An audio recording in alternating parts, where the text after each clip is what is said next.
Hey everyone, and welcome back to another video. And in this video, I'm going to show you how to fix Netflix app not working on your Samsung CU7000 TV. Now, this video is going to be particularly useful for individuals.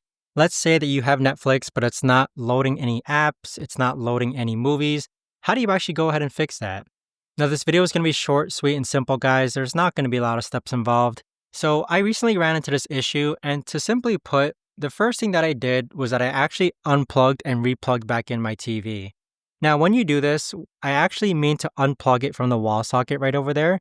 And then once you unplug it, you want to leave it unplugged for about 60 seconds or so. Now, once you've done so, go ahead and replug it back in and see if your Netflix starts. That right there is basically a soft reset. And if that still doesn't work, what you can do next is that you could actually go ahead and highlight the Netflix app and then remove the Netflix app. So what we're trying to do here is that we're actually trying to uninstall Netflix and then reinstall the app itself. So after you do that, you could actually go ahead and reinstall Netflix and see if that works.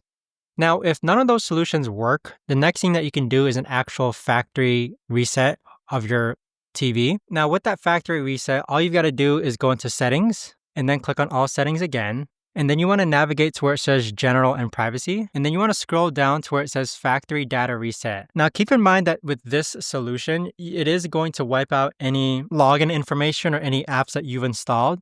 So make sure that you do this as a last resort when it comes to trying to fix your Samsung CU7000 TV. But there you have it, guys. That right there is the best and easiest way that I know of to actually go ahead and fix Netflix app not working on your Samsung CU7000 TV. If you guys know of a better or easier way to actually do this, let me know in the comments down below. I would love to know. Thanks so much for watching, everyone, and I'll see you guys all in the next video.